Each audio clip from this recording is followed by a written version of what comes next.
Tapi waktu tu saya ni konon-konon rajin sangat lah. Pergi dulu, pergi seorang diri ke banglo manager tu waktu tu. Ingatnya nak buka-buka pintu dulu, nak kemas-kemas apa yang patut lah konon-kononnya kan. Dan bila je saya sampai dekat banglo tu, saya cubalah nak buka pintu depan banglo tu tau mula-mula. Tiba-tiba hati saya ni berdebar-debar.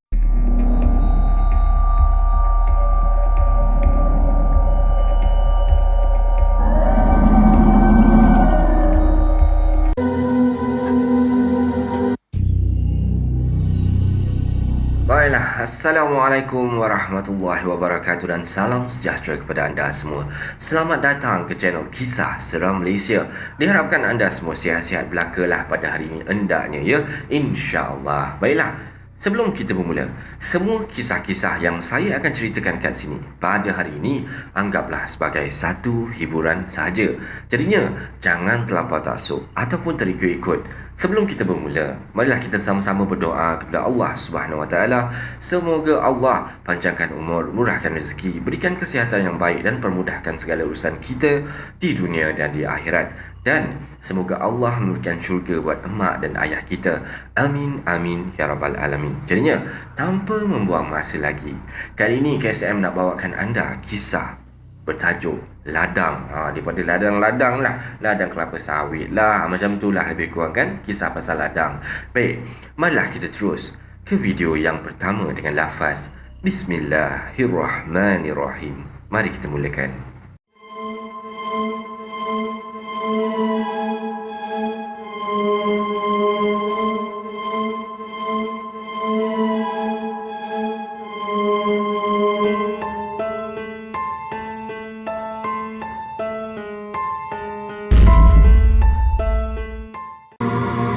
Okey, baiklah. Untuk kisah yang pertama ni, tajuk dia Kisah di Ladang Sawit. Kita terus dengan kisah dia.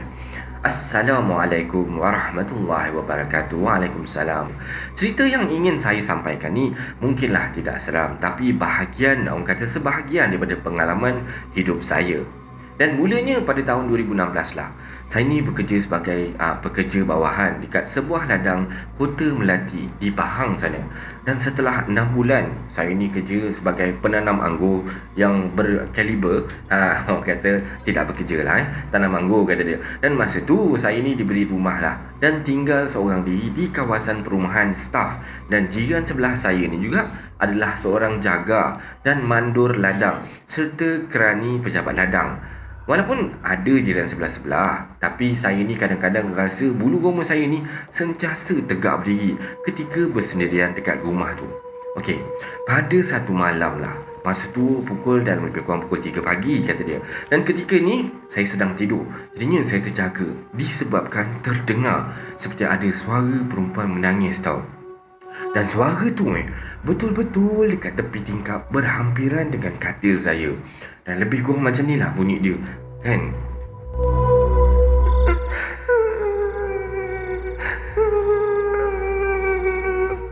Sambil tersendu-sendu tau suara tu. Jadi, dan tangisan tu makin lama makin nyaring, makin lama makin nyaring. Dan waktu tu hati saya dah kata, apa benda lah benda yang tengah menangis tengah-tengah malam macam ni kan. Dan tapi serius, waktu tu memang, jangan kata tak takut ni, memang takut lah, getar lutut juga kata saya kan. Okey, sebab betul-betul lah bunyi tu dekat sebelah tingkap je, dekat katil saya ni, tempat yang saya tidur ni lah. Tapi disebabkan waktu tu memang sangat-sangat mengantuk lah, jadi saya sambung semula tidur tau. Sebab memikirkan esok ada kerja. Jadi jadinya saya pun tidur lah awal. Malas lah orang kata nak layan benda-benda bunyi-bunyi macam ni kan. Semua tak masuk kepala otak lah waktunya. Dan esoknya lah, semasa berada dekat pejabat, mandor jiran sebelah ni tanya saya, "Wan, kan semalam tak dengar bunyi apa-apa ke?" Dan saya cakap lah, "Ya, aku dengar. Macam ada orang menangis lah kat tepi tingkap." Lepas tu aku terus sambung tidur. Dan mandor tu balas tau, "Serius lah, semalam aku tak boleh tidur sampai pagi tau. Dengar benda tu menangis kan." Aku dengar isteri nak cuba tengok daripada tingkap, tapi tak nampak apa-apa. Dan saya pun balas, lantak lah, janji tak ada apa-apa. Dan lepas tu saya cubalah tanya dekat staff saya, Encik Zal nama kawan staff saya lah, kata dia, "Semalam tak dengar apa-apa ke dalam pukul 3 pagi semalam?" Mandu sampai tak boleh tidur tau. Dengar orang menangis dekat garaj kereta, dekat sebalik bilik saya tu, kata dia. Dan staff saya jawab, tu orang gila lah, menangis tu, tak ada apa-apa lah. Kan, tak payah nak fikir banyak sangat. Staff saya cakap gitu. Dan dalam hati saya waktu tu menjawab lah, aduh, orang gila manalah ada dekat sini pula kan. Datang menangis-nangis kat tepi tingkap saya ni malam-malam buta kan. Tak apalah waktu tu kan. Mungkin Encik Zal ni cuba nak sedapkan hati saya je lah agaknya. Dan selepas tu lah, pada tahun 2020 macam tu, saya ni berkhidmat dekat sebuah syarikat ladang sawit tau, terbesar di dunia ni, dekat Parit B. Tadi tak nak cakap yang ini dirahsiakan lah Masa lapor diri tu, Tuan Sai ni offer saya lah untuk tinggal dekat banglo manager ladang dekat tepi Sungai Kil, kata dia. So saya cakap lah, tak ada halnya lah, boleh je saya duduk situ tuan, tak ada masalah, saya okey je. Okey lah. Sebab saya ni fikir, dapat banglo manager tu, semua perabot ada, fully furnished pula tu, memanglah syok. Dan last bila saya dah masuk kerja, saya diberi rumah korporal AP lama, kata dia. Jadi waktu ni saya pun macam sebenarnya dah down jugalah. Tapi saya pun okey je lah, sebab saya ni pun masih bujang kan. Dalam hati orang kata nak sedapkan hati kan. Kenapalah tak bagi saya duduk kat banglo manager tu. Dah lah rumah sekarang yang saya duduk ni pun peti ais pun tak ada, kata dia. Dan selepas tu saya masuklah ladang tu, tengok operasi kerja ladang kat situ. Dan lepas tu saya jumpa seorang mandu lama tau. Dan mandu tu pun bagi salam, kata dia. Assalamualaikum. Tuan, baru lagi ke kat sini? Dan saya pun jawab, baru je beberapa hari kat sini. Mandu tanya lagi, Tuan tinggal kat mana ni? Saya pun cakap, saya tinggal lah dekat rumah korporal belakang pejabat tu. Dan mandu tu balas tau, tinggal situ. Okeylah tu tuan, tinggal kat situ. Tuan-tuan sebelum ni dengan pelatih-pelatih ni semua tinggal dekat rumah manager kat tepi sungai tu tau. Tapi itulah tu, siapa jiwa kental je boleh tinggal kat rumah tu. Dan waktu ni kan, saya dah mula rasa macam pelik tau. Ada apa kat rumah manager lama tu kan? Dan mandu tu jawab lagi tau, Tuan tak tahu cerita ke? Rumah tu keras tau. Sebab sebelum ni Tuan ada satu tuan ataupun ada satu manager lah, nama dia Tuan Han, tinggal kat situ. Bini Tuan Han ni ada jugalah nampak kelibat makhluk. Termasuklah pelatih-pelatih sebelum ni, sanggup diorang ni semua tidur kat rumah saya tau. Tuan Han pun ada cakap, kadang ada benda cakap dekat tingkap lah. Jadinya bila dapat tahu tuan tinggal kat rumah tu, okeylah tuan tak tinggal kat banglo tu. Waktu saya dengar mandu ni cerita macam tu, telan air liur saya waktu tu kan. Dalam hati waktu tu, nasib baiklah saya tak dapat, tak dia bagi tinggal dekat banglo manager tu kan. Dan tak lama lah lepas tu, saya jumpa Tuan Tam untuk minta kebenaran nak ambil peti ais dekat banglo manager tepi sungai tu tau. Dan bila dah dapat kebenaran ni, saya pun minta tolong pekerja-pekerja ladang ni untuk bantu saya pindahkan peti ais daripada banglo tersebut pergi ke rumah saya yang tempat saya tinggal sekarang ni. Tapi waktu tu saya ni konon-konon rajin sangat lah, pergi dulu pergi seorang diri ke banglo manager tu waktu tu. Ingatnya nak buka-buka pintu dulu, nak kemas apa yang patut lah konon-kononnya kan. Dan bila je saya sampai dekat banglo tu, saya cubalah nak buka pintu depan banglo tu tau. Mula-mula tiba-tiba hati saya ni berdebar-debar tau. Dan bulu roma saya ni jadi tegak, rasa meremang macam tu tau. Saya tak berani nak masuk kan. Lebih baik saya tunggu je lah pekerja saya sampai. Dia orang bawa traktor ramai-ramai nanti nak tolong alihkan tu kan, biar dia orang sampai dululah. Dan saya pun tunggu je kat situ. Tak lama lepas tu lah pekerja saya pun sampai. Dan saya pun masuklah sekali dengan pekerja-pekerja ni ke dalam banglo manager tu. Dalam banglo tu memang cantik dah orang kata fully furnished, siap dengan elektrik air panas lagi kan, dengan penapis air. Tapi dalam rumah tu memanglah rasa suram, rasa seram, suram lebih kurang lah tu kan. Dan bila saya masuk ke dalam master bedroom saya rasa seram sejuk tau. Memang cantik memang cantik, tak dinafikan lah. Tapi saya teringat tau cerita daripada Mando tu kan. Dan ada pelatih tidur kat bilik tu tau, dengar orang berlari-lari dan lepas tu kena usik. Dan saya waktu ni dah rasa tak sedar hati dah. Jadinya saya pun minta lah pekerja saya ni angkat peti ais tu cepat-cepat sikit lah, bawa ke rumah saya. Dan bulan Mac lepas, pada satu malam, lebih kurang pukul 2 pagi macam tu, saya terjaga daripada tidur. Sebab saya ni terdengar tau, seperti ada benda macam melompat-lompat gitu dekat atas atap rumah saya. Tapi saya buat tak tahulah, terus sambung tidur. Dan malam seterusnya, sedang saya ni lena-lena tidur ni, sekali lagi saya terjaga tau. Dalam pukul lebih kurang dalam 3 pagi gitulah agaknya Sebab waktu tu malam saya pun tak berapa tengok jam sangat, tapi saya agak lebih kurang dalam pukul 3 pagi. Sebab ada bunyi seperti ada orang tau mengetuk pintu rumah tu banyak kali, tapi dia tak bagi salam, ketuk je. So dalam hati saya waktu tu, aduh, ini mesti cicak punya kerja ni kan, tengah hentak-hentak kepala dekat pintu tu. Aduh, macam-macam lah kan. Dan lepas tu saya sambung tidur semula. Dan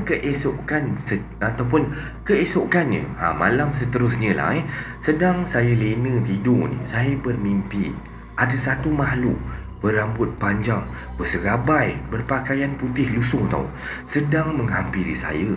Tapi saya tak nampak muka lah. Semakin hampir makhluk tu dengan saya ni, semakin berdebar-debar tau jantung saya. Dan tiba-tiba saya terjaga. Dalam keadaan tangan seperti penjenayah tau, yang menyerah kepada polis, dan leher saya ni terkehil ke bahu kiri, dan dada saya ni masih berdebar. Tapi badan saya tak boleh nak bergerak tau, dan kaku macam tu. Tak lama lepas tu, saya baca syahadah dalam hati je. Asyhadu an la ilaha illallah wa asyhadu anna Muhammadar Rasulullah. Dan saya pun bacalah sepotong 2 ayat-ayat Al-Quran ni dalam hati. Barulah saya boleh gerakkan badan saya.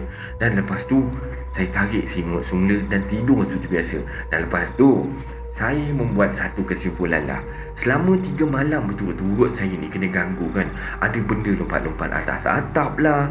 Dan tak logik lah. Burung hantu lompat kan ke atas atap tu, sebab dia banyak sangat kali dia lompat-lompat kan.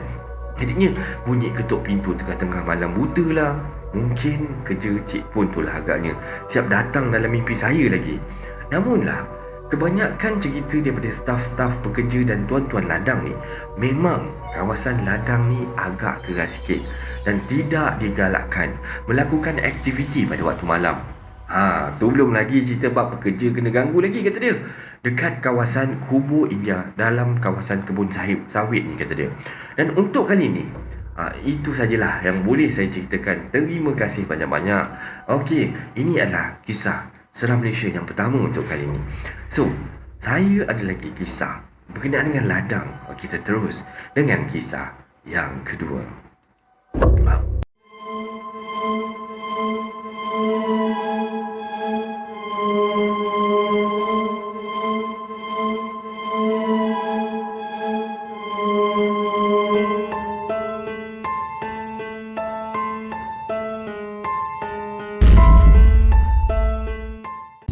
Okey, kita terus dengan kisah yang kedua, kata dia. Tajuk yang kedua ni, kata dia, ladang. Ada kubur dalam ladang. Lebih kurang lah macam tu agaknya Jadi kita terus dengan kisah dia. Assalamualaikum warahmatullahi wabarakatuh. Waalaikumsalam warahmatullahi. Okey, jam waktu pun sudah menunjukkan pukul 6.10 minit petang waktu tu. Dan kelang kabut lah saya ni kemas-kemas meja. Apa yang patut, asal tak nampak berselerak sudahlah. Jadinya Kak Zah, office mate saya waktu tu pun lebih kurang je gaya dia dengan saya. Maklumlah, JB ni bukannya boleh lambat sikit. Kalau keluar office tu, alamat bercinta lah atas jalan meredah, orang kata jam tu. Jadinya kami hanya bertukar senyuman waktu tu, sebelum masing-masing ni menghilang ke dalam perut kereta masing-masing. Jadinya pedal minyak saya pun tekan. Kan, saya speed waktu tu. Saya ni belajar pandu kereta laju-laju ni daripada abang dan dialah yang mempengaruhi cara saya pandu kereta ni. Dia jadi pengenalan dia kat situ lah. Dan destinasi saya ni bukan terus balik ke rumah tau, tapi terus memecut meredah highway menuju ke kampung. Saya ni balik kampung pada hari bekerja semata-mata kerana ada musim durian waktu tu. Dan tiba-tiba telefon saya berbunyi tau. Tengah-tengah saya tengah feeling nak bergembat kereta waktu tu, telefon boleh berbunyi pula. Kacau daun sungguh, kata dia. Baru nak tunjuk terror. Jadinya saya pun, Assalamualaikum. Hello. Abang ni kacau lah. Orang baru nak bergembat ni. Dan abang kata, perangai tu elok sikit. Awak tu perempuan, bergembat tu kerja orang lelaki. Ni dah dekat mana sampai ni? Dekat tengah-tengah highway bang ah. Entahlah apa dah nama tempat ni. Setengah jam lagi insya-Allah kita sampai. Abang kata, jalan jam tu. Tak payahlah nak cepat-cepat sangat. Tak lari durian ni dia. Abang ah, jap. Polis. Okey bye. Jadinya saya pun teruslah campak handphone tu. Dan pak polisi waktu tu dah bagi isyarat pada saya. Ke tepi kata dia tau. Nasib tak menjelabahi saya lah pada waktu petang tu. Nak tak nak terpaksalah buka signal ke tepi. Dan ni polis tu kata tau, Assalamualaikum cik, minta IC dengan lesen. Waalaikumsalam. Sambil waktu tu tangan pun menggagau-gagau lah cari kad pengenalan dan lesen dalam handbag saya. Jadi saya hulur lesen. Pak cik polis ni bercakap lah, IC mana IC? Ini lesen je ni. Waktu ni saya dah tersengih dah. Saya senyum selebar mungkin waktu tu. Alamak cik, IC saya tertinggal lah dekat office. Minta maaf sangat-sangat, lesen je yang ada cik. Sorry cik. Dan polis tu kan perhatikan je tu. Sambil dia pun geleng-geleng kepala dah. Dia tengok saya. Awak tahu tak salah awak apa? Tak pakai seat belt? Handphone? Tak tahulah cik. Banyak salah awak sebenarnya ni. Saya tahu awak ni sebab awak tak ikut lane yang betul tau. Awak tahu tak, lane yang awak motong tadi tu salah. Ini waktu ni saya pun melebarkan lagi senyum ni sambil tayang muka. Memang tahulah dah bersalah dah aku ni kat sini kan. Jadi saya minta maaf lah cik. Minta maaf sangat-sangat. Ni saya saman awak tau. Memang salah saya cik. Memang salah saya. Tak apalah cik, saman lah. Nak kena saman kan, dah memang salah saya. Bunyinya macam saya ni pasrah. Orang kata nak dapat surat cinta. Tapi hakikat sebenarnya tak. Siapalah yang suka dapat surat cinta daripada pakcik polis ni kan. Tengah-tengah saya acah-acah pasrah waktu tu. Tiba-tiba polis tu hulur semula lesen saya. Awak ni daripada mana nak ke mana sebenarnya? Dah lambat sangat ke? Dan waktu ni saya macam blur tau. Muncullah tak lama saya punya blur waktu tu. Dan cepat-cepat saya mengangguk tau. Mengangguk dengan bersungguh-sungguh tau. Saya dah lambat sangat ni cik sebenarnya. Saya daripada office ni sebenarnya. Nak balik kampung. Ada hal. Lepas tu pakcik polis tu fikir sikit kan. Tak apalah. Saya tak saman lah kali ni. Tapi lain kali bawa kereta tu elok-elok. Jangan syok sendiri je. Dan Alhamdulillah kan tak kena saman weh. Dan itulah sebenarnya tujuan saya ni senyum lebar-lebar tadi kan. Mana tahu kan orang tu Allah bukakan hati pakcik polis ni tak saman saya. Dan saya waktu tu berterima kasih lah pada abang polis tu kan. Dah jadi abang dah. Orang tadi mula pakcik sebab nak saman. Okey, jadinya saya pun tengok lah polis tu berjalan mengelilingi kereta saya tau. Macam nak cari silap saya je lagi gayanya macam tu. Ni kereta awak ke kereta abang awak ni? Kereta saya cik. Kenapa cik? Saya pancit ke? Dan pakcik polis tu kata, tak ada apa-apa. Nanti plat number tu tolong tukar tak lulus JPG tu plat awak tu. Yang pakai yang standard je. Tak payah nak fancy-fancy sangat. Ambil kau ceramah percuma di petang hari, kata dia. Jadi saya pun angguk kepala dengan senyum yang masih tersungging-sungging. Senyum sangatlah kan. Tak menjawab. Dah memang salah saya waktu tu kan. Dan lepas tu saya pun teruskan perjalanan ke kampung. Dan saya tiba dekat rumah atuk tu. Ngam-ngam tau. Tengah azan maghrib berkumandangan daripada masjid yang berhampiran. Allahu Akbar, Allahu Akbar. Keluar je daripada perut kereta waktu tu, Abang Ah waktu ni dah tercegat dah dekat beranda rumah tu. Segak siap berbaju Melayu lengkap bagai semualah, dipadankan dengan kain pelikat. Saya pun tak tahulah pun yang Abang Ah ni jenis manusia yang tahu pakai kain pelikat. Dan sekali imbas ni, dah nampak macam calon menantu mak saya je waktu tu kan. Dan Abang Ah, durian tu kalau nak makan, suruh orang kopekkan Abang Ah letak kat dapur tu. Dan waktu ni saya cuma mengangguk je. Dapur kayu yang Abang Ah masukkan tu, dapur yang guna dekat arang lah, dekat belakang rumah atuk. Dan lepas je Abang Ah menghilang dengan motosikal Pak Long ni, saya pun terus menuju ke rumah atuk tau. Walaupun rumah Mak Long ni ataupun rumah Mak Abang Ah lah cuma berdepan je dengan rumah atuk tu, tapi saya memang lebih selesa dekat rumah atuk. Dekat dengan rumah atuk ni tak payah nak sibuk-sibuk nak jaga aurat bagai. Tak sama dengan rumah Mak Long, betul tak? Okey. Dan selepas puas saya menjamah buah durian daripada kebun belakang rumah atuk tu, saya bersiap-siap lah untuk nak balik. panjang lebar atuk beletik waktu tu. Sebab hari waktu tu pun dah larut malam, dah gelap sangat, dah malam sangat. Tapi disebabkan ni, saya balik ke kampung selai sepinggang je waktu tu. Dan keesokannya saya ni yang kerja. Jadinya saya lebih rela balik ke rumah lah. Walaupun hari waktu tu dah, orang kata dah semakin jauh malamnya, bukan apa, saya malas nak terkejar-kejar esok paginya. Lagipun takkanlah nak pinjam baju adik-adik, orang kata adik-adik abangah ni kan. Saya memang tak pandai nak pakai baju orang, kata dia. Dan ini pesan Atuk. Bawa kereta tu hati-hati Maira, dah malam ni. Atuk suruh tidur sini je, kau tak nak. Macam lari sangat lah rumah tu. Esok Maira kerja lah tu. Nanti free-free Maira balik lagi. Siap tidur sini lagi, okey? Ini Maira promise. Yelah. Hati-hati bawa kereta tu. Jangan ingat nak cepat sampai je. Dan waktu ni saya hanya mampu tersenyum je lah dengar pesanan daripada Atuk tu. Dengan seram saya dengan Atuk ni sebenarnya. Dia ni macam boleh baca fikiran saya je. Tak tahulah macam mana sebenarnya kan. Macam tahu-tahu je yang saya ni memang nak cepat sampai kat rumah. Sebab tilam dengan bantal tu dah menyeru-jeru dah, kata dia. Dan saya pun masuk dalam kereta sambil menghidupkan enjin.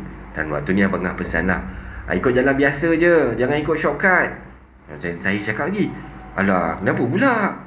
Maira baru je plan nak ikut shortcut tu, cepat sikit sampai Pekan. Abang Ngah kata, budak ni lah, hari kan dah malam, jalan shortcut tu kan gelap, kebun je keliling, awak tu perempuan, cuba jangan degil sangat. Membebel abang Ngah ni macam mak-mak je lah dia ni kan. Dan abang Ngah kata lagi, dengar tak ni? Dan saya jawab, dengar Encik Abang, esok off day kan? Tolong tukarkan tayar boleh tak? Kenapa dengan tayar? Bukan baru lagi ke tukar? Macam tak best lah bang. Hari tu Apek dekat bengkel tu cakap tayar tu benjol. Sebagai seorang perempuan yang tahu guna kereta je, pertama kali ni saya dengar istilah tayar benjol ni tau. Jadi setakat yang saya tahulah, dahi benjol, rupa-rupanya tayar pun benjol juga. Okey. Abang Ngah kata esok petang lah Abang Ngah datang ambil kereta dan pergi balik. Dah balik. Sekarang makin lewat makin lambat sampai rumah. Ingat, jangan jalan shortcut Waktu ni saya pun ya kan. Hakikatnya saya saja je cakap nak ikut jalan shortcut tu sebenarnya. Saya ni bukannya lah berani mana pun. Lagipun nak ikut jalan gelap gelita tu memang tak mungkin lah kan. So jalan daripada arah Pontian nak ke JB ni ada dua tau. Pertama jalan biasa ataupun jalan lama. Jalan yang tu agak jauh sikit lah. Dan kalau malam memang sangat-sangat sunyi jalan tu. Setakat ni saya tak pernah lagi lah ikut jalan tu bila malam tau. Dan jalan kedua pula adalah jalan yang menghala ke arah highway. Dan laluan saya ni adalah jalan kedua ni. Satu benda yang saya paling suka bila drive kereta ni ialah buka radio dan buat sesi karaoke shot sendiri, kata dia. Alah, dalam kereta sendiri kan, bukan ganggu orang lain pun. So dengan kesumbangan suara saya ni, jadi saya pun memang sukalah nak berkaraoke.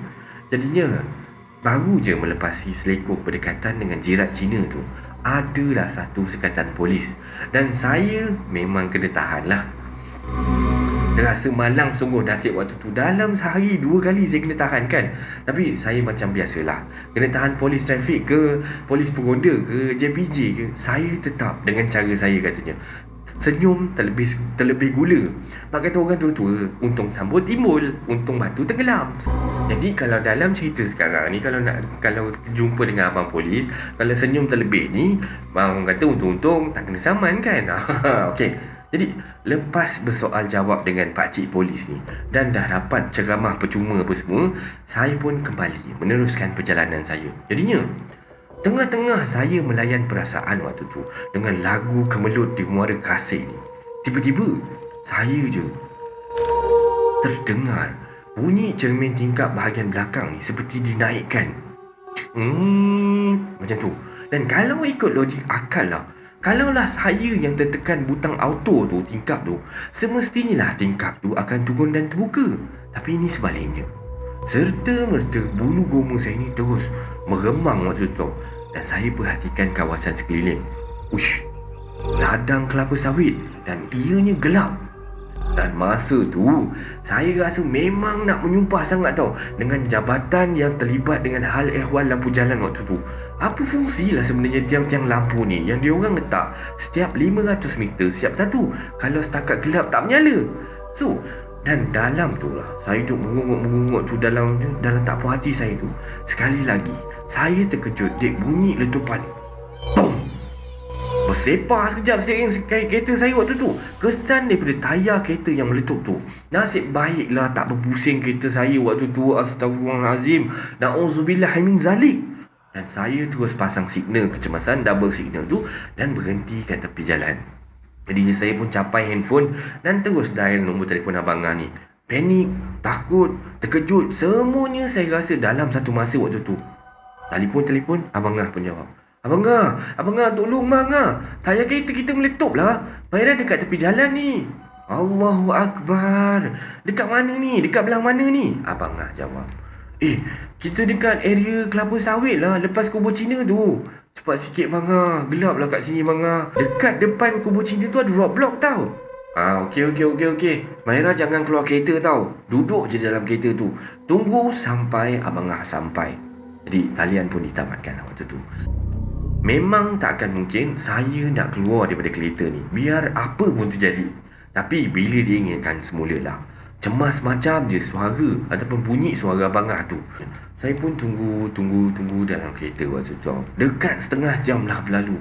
Jangankan jasad, bayang kereta Abang Ngah pun saya tak nampak tu. Padahal daripada rumah dia nak ke tempat saya berada tu bukanlah jauh mana kan. Tak sampai setengah jam pun patutnya dah sampai. Kalau Abang Ngah lah yang pandu kereta kan. Kalau orang lain saya tak pasti lagi lah.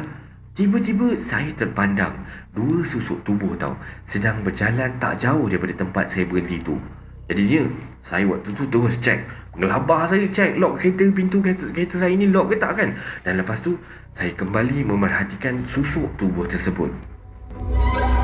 Daripada gaya tu macam orang lelaki tau. Daripada mana dia orang ni muncul Dan kawasan sekeliling tu cuma sekadar ladang kelapa sawit.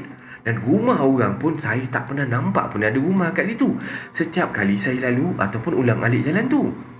Jadinya saya pun teruslah memerhatikan je kedua lelaki tu melintas jalan dan terus menuju ke arah bukit kecil kat sebelah jalan tu tau. Dan seingat saya, kawasan tu juga tak ada perumahan. Jadinya ke mana tujuan dua orang lelaki tu? Jalan raya memang sangat-sangat lengang tau waktu ni. Dan saya pandang jam dekat dashboard kereta tu dah pukul 11.45 malam tau. Dan Abang Ngah langsung tak muncul-muncul, tak ada kelibat pun. Jadinya saya cuba dial nombor telefon Abang Ngah waktu tu. Maira kat mana ni? Kenapa Abang Ngah call daripada dia tak dapat?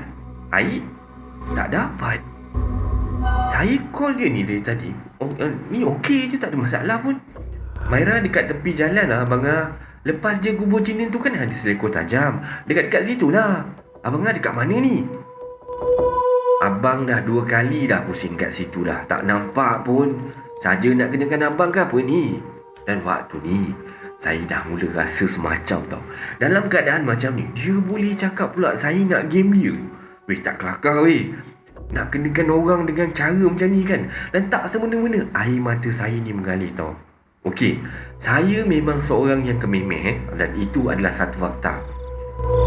Abang Ngah, Maira tak tipu lah. Kita ada kat tepi jalan je ni. Jangan main-main boleh tak Maira? Sekali lagi Abang Ngah tanya, dekat mana? Pergi baliklah Abang Ngah. Tak payah tolong lah. Dan saya terus matikan telefon tau. Kecil hatilah tiba-tiba. Sebab Abang Ngah tiba-tiba macam naikkan suara kat saya. Jadinya saya pun menangislah seorang-seorang dalam kereta waktu tu, mengenangkan nasib saya malam tu. Dan bila diingatkan semula, takkanlah Abang Ngah tak nampak saya kan. Sedangkan kereta saya ni bukannya warnanya gelap dan lampu kecemasan ni elok je berkelip-kelip. Mula-mula saya berhenti tadi, ada je 2-3 biji kereta yang high beam dekat saya. Tu maksudnya dia orang nampak saya kan, betul tak? Dah tu, kenapa pula Abang Ngah cakap dia tak nampak saya, tak jumpa saya? Hairan sekejap. High beam? Setahu saya, kalau tengah-tengah malam orang high beam dekat kita, mesti ada benda yang tak kena.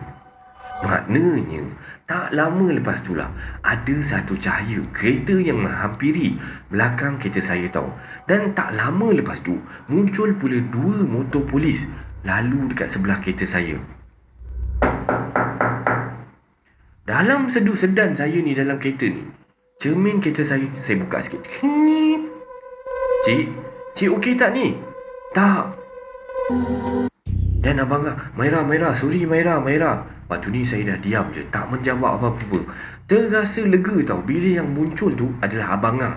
Walaupun saya ni tak berapa yakin waktu tu dengan apa yang mata saya nampak ni. Sebab dalam kepala otak saya waktu tu ada bermacam-macam andaian yang buruk-buruk boleh berlaku. Tapi muncullah ada orang yang jumpa saya waktu tu. Dan itu dah cukup dah. Saya pun keluar daripada kereta, memerhatikan gerak laku abang Ah ni menukar tayar kereta sambil dibantu oleh 2 orang anggota polis yang saya jumpa mula-mula tadi. Dan selesailah semuanya, abang Ah pun meminta saya untuk memandu kereta dia dan dia ni ataupun abang Ah ni pandu kereta saya. Dan 2 orang polis tu juga turut menghantar hinggalah ke hujung jalan. Dan abang Ah menghantar saya ni teruslah sampai ke rumah. Saya malas nak banyak cakap dengan abang Ah ni waktu tu. Sebab masa tu saya ni masih dalam mood kecil hati dengan abang Ah ni. Sebab kenapa abang Ah tak jumpa saya. Dan menurut cerita abang Ah lah, dia memang dah 2 kali dah lalu dan pusing-pusing jalan tu. Tapi bayang kereta saya ni langsung tak nampak dekat situ tau. Dan dia jadi pelik tau, bila dia call saya tak dapat-dapat. Sedangkan dia tengok handphone dia, coverage ataupun bar dekat handphone dia tu penuh. Bertambah muskil lagi bila dia dapat panggilan daripada saya waktu dia elok je lepas daripada kawasan kelapa sawit tu.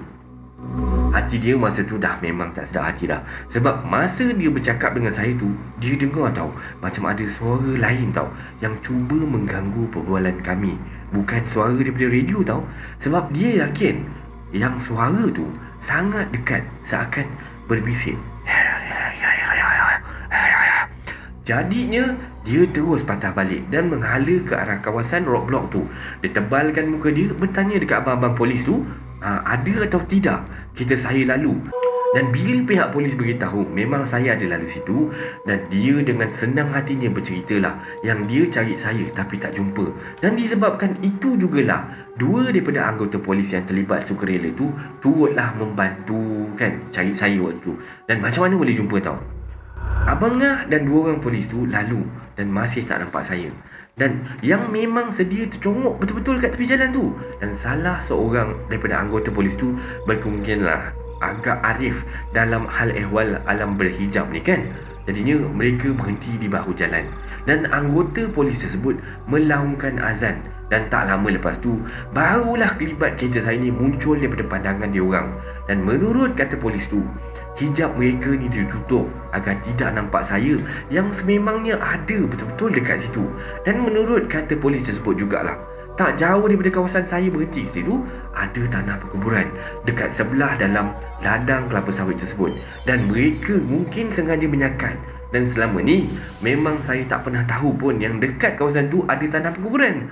Yang saya tahu jirat Cina memang dekat hujung jalan tu je. Dan itu pun sebab kawasan jirat tu betul-betul tepi jalan. Dan yang ini pula tengah ladang. Takkan orang kampung hujung tu punya tanah perkuburan? Dah tu 2 orang lelaki yang saya nampak tu siapa? Wallahualam bissawab. Tak semua persoalan ada jawapannya kan? Okey, dia nak bagi tips sikit kata dia dalam cerita ni. Okey, tips dia, andai katalah korang kena tahan dengan polis, jangan gelabah. Kalau ditanya apa kesalahan, jawab je apa yang korang perasan korang dah buat salah kan. Jujur, okey kata dia. Okey. Dan ini adalah kisah seram Malaysia yang kedua. Semoga anda terhibur dengan kisah-kisah yang KSM sampaikan untuk hari ini. Dan saya ada lagi satu kisah. Okey, kita terus dengan kisah yang terakhir.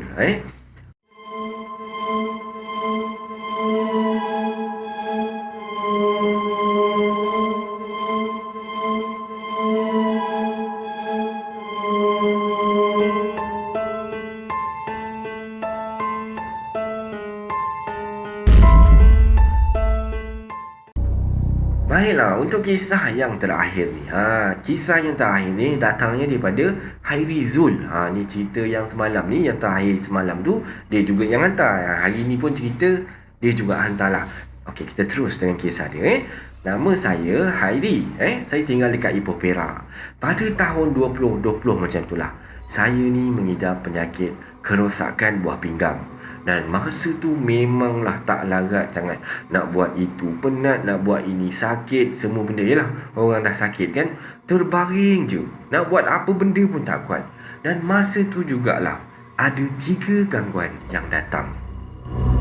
Biasalah, orang kata badan tak kuat kan, benda-benda macam ni memang senang kacau kita. Macam ni lah. Kisah seram pertama saya lah. Masa saya tidur dekat bilik. Dan masa tu dalam pukul 3 ke 4 pagi tau. Jadinya masa tu saya ni nak pergi ke tandas. Tandas tu dalam bilik saya je. Sebelah tu tingkap luar. Jadinya semasa lalu dekat tingkap tu lah, saya dengar tau, ada suara perempuan menangis tau.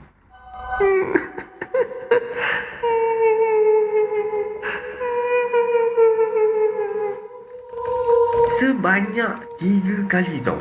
Dan suara dia sebiji, macam suara cerita-cerita hantu seram. Dan lepas tu saya cepat-cepat buang air dan terus mula ke katil. Dan sambil saya selimut satu badan waktu tu, saya teruslah cuba untuk tidur. Memang susah, tapi menggigil-gigil dalam berpeluh-peluh tu, akhirnya saya tertidur dalam ketakutan pada malam tu. Okey, dan keesokan malamnya lah, lebih kurang pada pukul 4 pagi lah, waktu saya tengah tidur tu, tiba-tiba saya tersedar tau. Bila saya tersedar tu, saya rasakan waktu tu badan saya ni seolah-olah ditindih oleh satu lembaga, macam lembaga wanita yang agak tua. Kenapa saya kata wanita? Sebab saya rasakan rambut dia ni panjang tau, kena dekat muka saya ni. Dan rambut dia rasa kasar dia tu macam ranting kayu tau, macam nak tercocok-cocok kat muka saya. Dan waktu ni saya tak boleh nak mengucap, tak boleh nak selawat, apa benda semua tak boleh nak terkeluar tau. Dan dalam 10 minit jugalah saya berada dalam situasi macam tu. Dan tiba-tiba tak tahulah macam mana saya boleh datang satu kekuatan. Saya boleh sebut perkataan Allahu Akbar. Barulah saya terlepas daripada ditindih tu. Dan barulah saya rasa saya boleh bernafas. Dan lepas tu rasa macam penat sangat-sangat. Dan seterusnya yang ini pula cerita dia, kata dia, yang ni wife saya nampak dalam bilik tetamu. Kata dia, dia nampak, wife dia nampak dalam bilik tetamu ni ada sosok wanita bertelekung tengah berdiri menghadap tingkap luar tau. Dan masa ni wife saya ni baru lepas hantar saya pergi dialisis dalam jam pukul 4.30 pagi, kata dia. Dan waktu ni bila wife saya dah nampak macam tu, teruslah masuk dalam bilik dan selimut terus berselubung dan terus cuba untuk tidur lah. Dan malam tu kami berdua tidur dalam ketakutan. Dan kisah ni terjadi pada tahun 2022 dekat Ipoh Perak. Dia kata bila badan kita ni lemah dan tak bermaya, senang kan benda, orang kata makhluk lain ni nak ganggu. Dan senanglah kita boleh nampak macam-macam, kata dia. Dan ini adalah kisah seram Malaysia pada kali ini. Semoga anda semua terhibur dengan kisah-kisah yang KSM sampaikan pada hari ini. Baiklah, sebarang komen, like dan share daripada anda semua amat-amatlah dihargai. Terima kasih pada yang dah sudi subscribe di channel Kisah Seram Malaysia ni. Dan yang masih belum tu, bantulah saya dengan menekan butang subscribe, like dan sharekan video ini kepada kawan-kawan anda. Sokongan daripada anda semua adalah ibarat satu pembakar semangat buat saya untuk terus berkarya, agar saya terus berusaha untuk membuat banyak video-video yang baik, yang menarik dan berkualiti untuk anda semua tonton, insya-Allah. Yang baik itu datang daripada Allah Subhanahu Wa Taala dan yang buruk itu datang daripada kelemahan diri saya sendiri. Saya akhiri kisah seram Malaysia pada kali ini dengan lafaz Assalamualaikum warahmatullahi wabarakatuh.